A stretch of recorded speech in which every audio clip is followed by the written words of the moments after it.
Quelque part, dans le grand ciel bleu, non loin des portes des jardins du paradis, un bel ange, portant dans ses bras un enfant attentif, achève une belle histoire. C'est ainsi que chaque fois qu'un petit enfant s'endort, s'ouvre pour lui le merveilleux pays des songes, et c'est là qu'il retrouve tous ses amis. Quel merveilleux jardin! Que les arbres sont grands et beaux! Ah, il y a des fleurs partout! Et qu'elles sont belles! Tiens, une jolie petite rivière qui chante là-bas. Oh, allons la voir. Oh, des poissons! Des poissons d'argent. Suivons-les, veux-tu? Un instant encore. Passons ce joli petit pont de marbre, car une belle surprise t'attend de l'autre côté. Oh, il y en a du monde sur cette grande pelouse. Ah, qui sont tous ces personnages? Regarde, ils nous ont vus. Ils accourent vers nous. Oh, les voilà. Bonjour, bonjour. Je te les présente. Les trois chiens aux grands yeux. Wow, bien le bonjour. Le Vendès. Bonjour. Le petit elfe. Bonjour. Le canard. Bonjour, ami, bonjour. Oh, je les reconnais. Je reconnais tous les chers amis de mes belles histoires. La bergère. Bonjour. Son ramoneur. Bonjour. La petite Ida. Tiens, je te donne mes fleurs. Toutes mes fleurs. Oh, merci, petite Ida. Bonjour. Puis-je m'asseoir? J'ai bien mal aux pieds. Oh, asseyez-vous, ma fragile princesse. Au ciel, pas de petits pois, vous savez. Oh, tiens, ces poussettes là-bas sur la rivière. Bonjour. Avec qui bavardes-tu? Avec la petite sirène. Elle t'embrasse. Oh, merci. Bon baiser à vous deux. Salut, je t'apporte les saluts de tous les autres, même ceux de l'ombre, du briquet, du coffre volant. Oh, merci, petit Klaus. Salut à tous. Gardez-vous! Le général en chef, commandant les troupes Chambre de Bouc pour vous servir, est heureux de vous présenter les armes. Je vous amène le plus beau, le plus flambant, tout pampant, tout neuf, notre intrépide petit soldat de plomb et rang.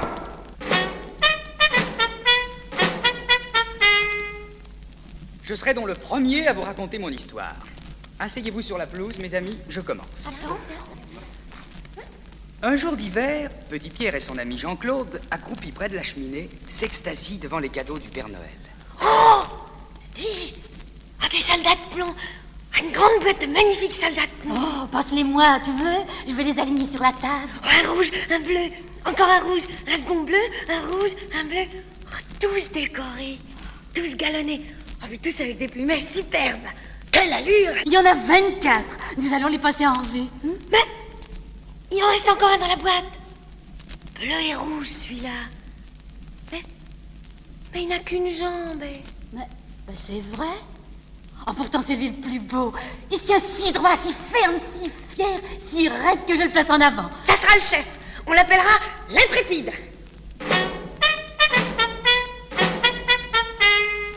Me voici donc placé à la tête du régiment, sur une table où se trouvaient déjà de nombreux autres jouets.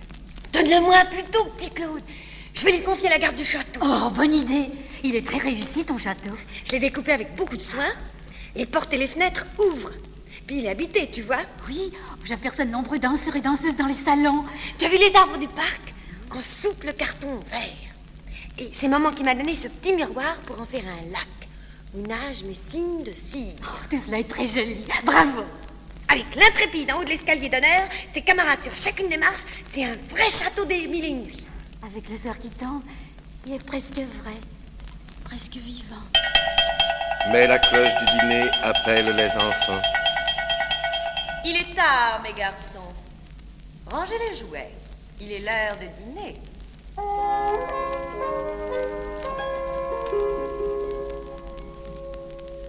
Les enfants partis, je regardais autour de moi. J'aperçois près de la porte des salons la plus adorable petite demoiselle qu'on peut rêver. Ah, qu'elle était jolie, la demoiselle. Avec son tutu de linon transparent et léger qui fourfoutait autour d'elle. Ah, qu'elle était jolie, avec sur l'épaule une écharpe sur laquelle étincelait une paillette aussi grande que sa figure. Je saluais. Mes hommages, mademoiselle. Que vous êtes jolie, gracieusement posée sur une jambe. Et hop, d'une pirouette, elle sauta sur l'autre jambe en souriant. Je compris alors que c'était une danseuse. Et compris en même temps que j'en étais éperdument amoureux.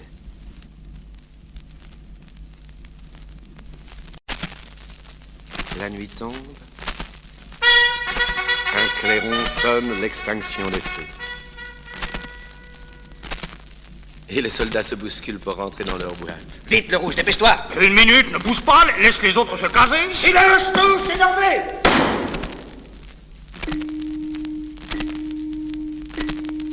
Dissimulé derrière une sorte de tabatière, je ne bouge pas. J'attends que tout le monde dorme pour me rapprocher de ma belle.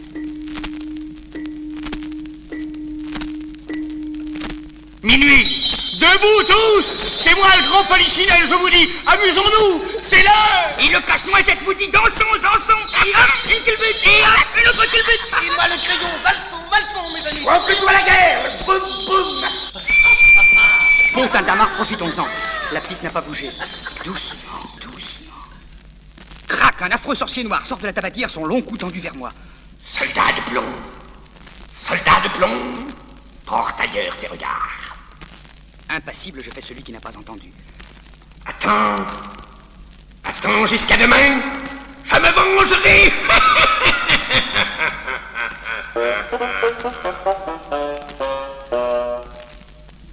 Le lendemain, Petit Claude, place l'intrépide sur le bord de la fenêtre, on va manœuvrer. Soudain, je me sens violemment enlevé. Le vent, le sorcier, qui le saura. Quelle chute, mes amis. 3 étages et la tête la première sur les pavés. Je reste assommé. Petit Claude, Nénette, aidez-moi à le chercher. Sans lui, le régiment vaut plus rien, c'est celui que je préférais. Je veux le retrouver. Faut rentrer, les enfants. L'orage éclate. Allons, rentrons vite. Il rentre.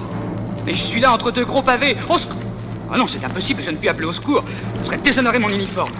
Tonnerre et éclair et tonnerre, quel orage. Trempé jusqu'aux os, le ruisseau va m'emporter.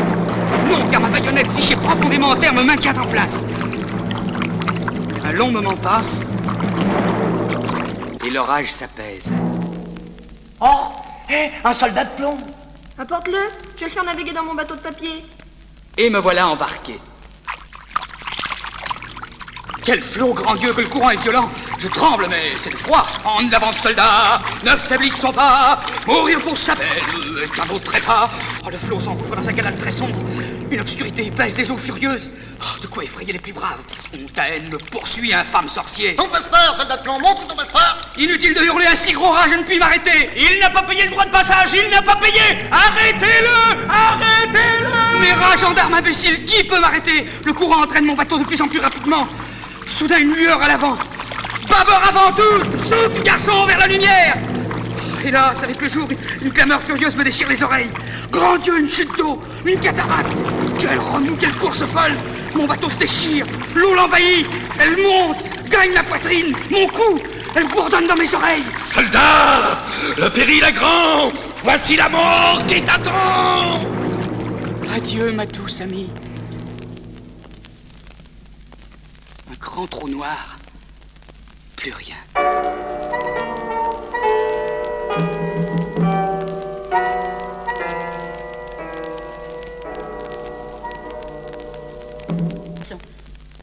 Mais qu'est-ce que c'est que ça? Un soldat de plomb dans le ventre du brochet? Ce sont les enfants qui vont être étonnés. Lavé, rincé, je reviens à moi. Mais je rêve. Quel prodige! Je suis revenu chez Petit Pierre. Mais oui, voilà le château, voilà ma belle amie. Oh, ma toute belle, enfin je vous retrouve. Oh, qu'il est laid! Oh, sa baïonnette tordue, son uniforme tout décoloré. Allez, au feu! Et je tombe dans les flammes, ébloui, suffoqué par une horrible chaleur. Ah, maudit sorcier! Mais que vois-je? Oh, miracle! Ma jolie danseuse, enlevée par le courant d'air, volait vers moi, les bras étendus, et venir se presser tendrement sur mon cœur.